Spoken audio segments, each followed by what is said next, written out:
जय धर्मेश, जय सेवा, जय मल्हार, जय भीम, जय ज्योती. आज या महाराष्ट्रात बघितलं तर वेगवेगळ्या माध्यमातून कर्मचाऱ्यापासून तर उद्योगापासून उद्योगवाल्यापासून तरी शेतकऱ्यापर्यंत, शेतमजुरापर्यंत आणि सर्व जातीमध्ये जो संघर्ष सुरू आहे, हा संघर्ष खाली संविधानिक हक्कासाठी प्रत्येकाचा चालू आहे. आणि मग संविधान हक्क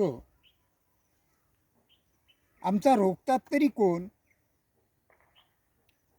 मग संविधान हक्क रोखण्यासाठी जे हे निर्वांचित क्षेत्रातून जे लोकप्रतिनिधी आपण पाठवतो, हेच जर रोखत असतील, त्या शासनातल्या संविधानाच्या पालक असलेल्या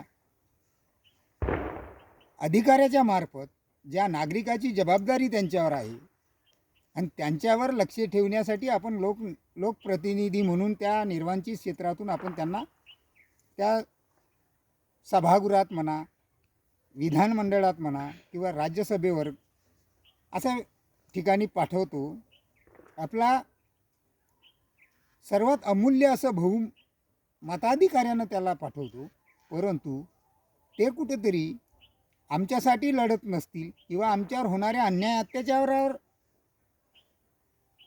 लढत नसतील, म्हणून तर आमच्या सर्व उद्योजकाची, कर्मचाऱ्याची, शेतकऱ्याची, शेतमजुराची, सुशिक्षित पोरांची, महिलांची आणि सर्व जातीचा जो प्रश्न निर्माण झालेला आहे. मग हा प्रश्न कसा निर्माण झाला? त्या काळामध्ये म्हणजे ज्या प्रकारे आपल्याला भूतकाळ, भविष्यकाळ आणि वर्तमान काळ या तिन्ही काळाची सांगड घालून त्याच्यावर नियंत्रण करून, त्याच्यावर लक्ष केंद्रित करून, त्याच्यावर चिंतन करून, मंथन करून आपल्याला भविष्यकाळ आणि वर्तमान काळ सुधारावा लागतो. त्याचप्रकारे जर हे जे निर्वांचित क्षेत्रातले लोकप्रतिनिधी आम्ही ज्याला सभागृहात पाठवतो, हे जर या नागरिकाची खऱ्या अर्थाने ज्या संविधानाच्या रूपाने ज्या पालक म्हणून ज्याची जबाबदारी आहे संविधानाच्या रूपानं, त्या अधिकाऱ्यावर खरंच लक्ष ठेवले का? जर लक्ष केले असते तर मग एवढा सारा अन्याय अत्याचार होत होता का? की हेच कुठं अन्याय अत्याचार करण्यासाठी त्यांना भाग पाडतात. तर यासाठी सर्व लोकांना एकाग्रता आणि एकनिष्ठा होऊन कार्य करावं लागेल. आता त्याचाच ज्या प्रकारे डॉक्टर बाबासाहेब आंबेडकरांनी आम्हाला विविध मार्गाने कलम 340, 341, 342 या कलमा माध्यमातून OBC, SC, ST अशा सर्व समूहातल्या जाती जमातीला जो न्याय दिला, त्यांना काय वाटलं लिखित रूपी द्यावं म्हणून? कारण तर हे शासनामध्ये जे बसणारे होते, हे कधीतरी आमच्या OBC, SC, STवर अन्याय करणार असं त्यांना कुठेतरी वाटलं, म्हणून त्यांना ते लिखित स्वरूपात दिलं. आजही लिखित स्वरूपात जे आयोग आमच्यासाठी नेमत गेले, त्या आयोगावर कुठल्याही पद्धतीचं काम करत नाही, परंतु काहीतरी गांजर दाखवून आमच्या सर्व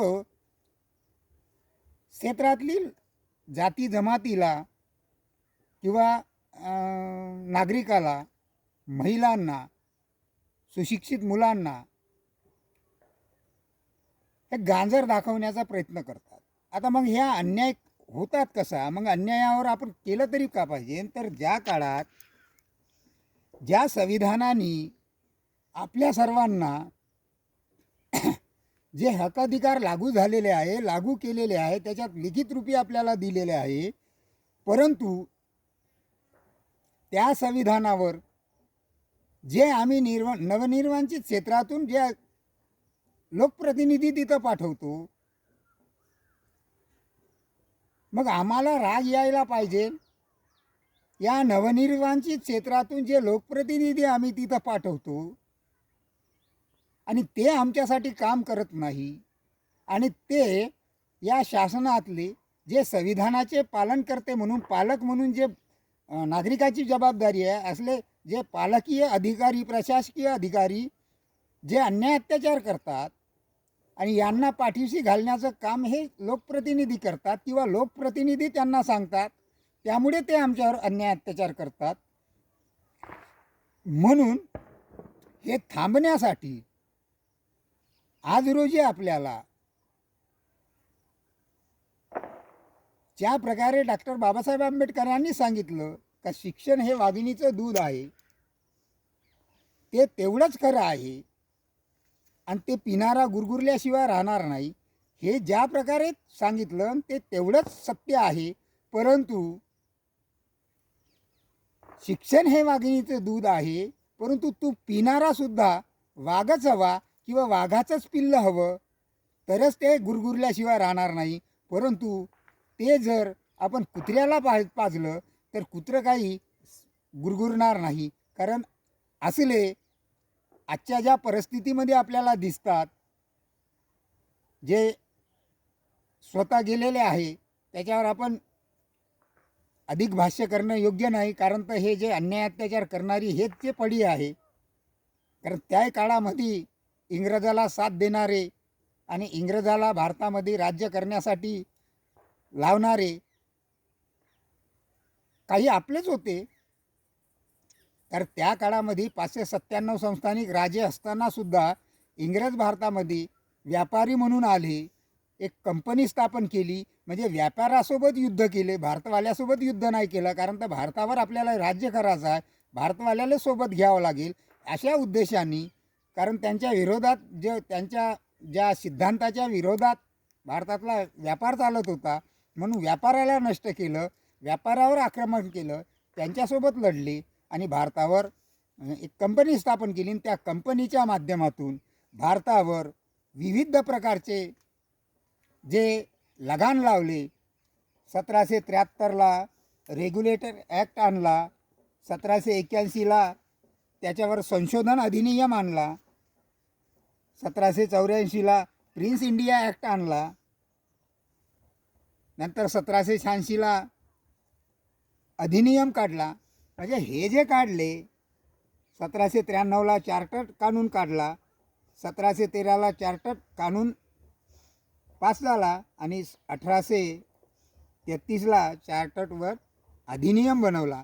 आता हे जर बनवले जे आमच्या विरोधात होते, या विरोधासाठी त्या काळामध्ये कुठलंही अशी नीव नसतानासुद्धा, पैसा नसतानासुद्धा एक धनगराचं पोरगं मेंढ्या चारणारं, जंगलामध्ये फिरणारं, नदीच्या काठी बसणारं, सगळ्या गोष्टींनी शरीरामध्ये पारंगत असलेलं आणि एक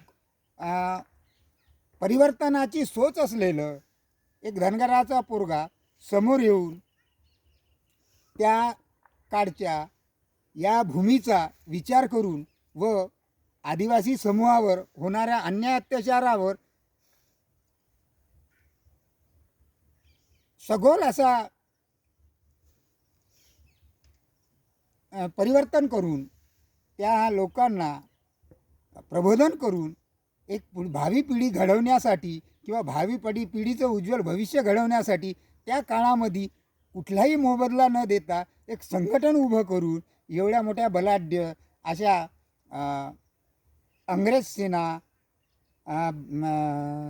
जे आहे संस्थानिक राजे आहे त्यांच्या सेनेसोबत, जमीनदारासोबत, सावकारासोबत, मुकंदमासोबत आणि गुमास्त्यासोबत अशा एवढ्या मोठ्या बलाढ्य सेनासोबत लढण्यासाठी एक संघटन तयार करून त्यांच्यासोबत लढला. या जंगलचा खडानखडा त्याला माहीत होतो. म्हणून तर हा चार्टर्ड अकाउंट आला. जोपर्यंत तो वीर बुधू भगत त्या धर्तरीवर जिवंत होता तोपर्यंत इंग्रजाला त्या ठिकाणी कुठलंही पाय रोवता आलं नाही किंवा आपलं बस्तान बनवता आलं नाही किंवा आपलं एक काही हे खोलता आलं नाही. अशा पद्धतीचं त्या ठिकाणी वास्तव त्याचं होतं. एवढी भीती त्या याला होती. आपणही आज रोजी ज्या वाघिणीचं दूध पिलेलं आहो, आपणही त्याचे वंशज आहो. आपणही घरातून बाहेर जर निघलो आणि या जर लढ्याला एकाग्रता करून चिंतन करून एकत्र येऊन जर हा लढा लढला, अवघ्या 1 महिन्याच्या 8 दिवसाच्या 15 दिवसाच्या अंदर या हे अनुसूचित जमातीचं प्रमाणपत्र या धनगर जमातीला मिळू शकतात. परंतु वेगवेगळ्या चुला करून लढण्यामध्ये, आपला एनर्जी वेस्ट करण्यामध्ये किंवा गट स्थापन करण्यामध्ये काही उपयोग नाही. ज्याला ज्या प्रकारे लढता येते, जेव्हा ज्या प्रकारे ज्याचा विचार आहे त्यानं त्या प्रकारचा विचार तिथं मांडावा. काय आहे, संसदेचे 4 बिल आहे, त्या भैयाराव मुंडाचा एक सुप्रीम कोर्टाचा आदेश आहे. या सर्व आदेशानुसार 2 नोटिफिकेशन आहे. या सर्व कागदपत्राच्या आधारे या महाराष्ट्र गव्हर्नमेंट अवघ्या 2 दिवसामध्ये धनगराला प्रमाणपत्र देऊ शकते. परंतु हे प्रस्थापित जे नवनिर्माणचित क्षेत्रातून आपण जे लोकप्रतिनिधी पाठवतो, हेच लोकप्रतिनिधी आपल्याला विरोध करून कुठेतरी जातीमध्ये तेढ निर्माण करू, थोडा राज्य करा, हे इंग्रजाची नीती अजमावून आपल्यालाच पुढून कुठेतरी आमच्यावर अन्याय अत्याचार करण्याचं कार्य हे करत असतील, तर मग यांनाच आपण त्या ठिकाणून हटवलं पाहिजे किंवा त्यांनाच आपण जाब विचारला पाहिजे. त्यांनाच आपण हे विविध मार्गानं त्यांचा पराभव केला पाहिजे. याच्यासाठी आपण आज रोजी बाहेर निघलं पाहिजे आणि आजपासूनचा संघर्ष हा आपल्या या क्रांतीसाठी केला पाहिजे. जे संविधानात हक्क आहे आमचे ते मिळवण्यासाठी केला पाहिजे. एवढंच तुम्हाला बोलतो. उद्या जे काही घरात बसलेले असतील त्यांनी बाहेर निघावं आणि याच्यावर चिंतन आणि मनन करावं, एवढीच मी तुमच्याकडून अपेक्षा करतो. आणि हा व्हिडिओ जे पाहत असतील त्यांनी लाईक करा आणि सबस्क्राईब करा आणि लोकांपर्यंत पोहोचवा. हेच तुमच्यावर जबाबदारी ठेवतो आणि थांबतो.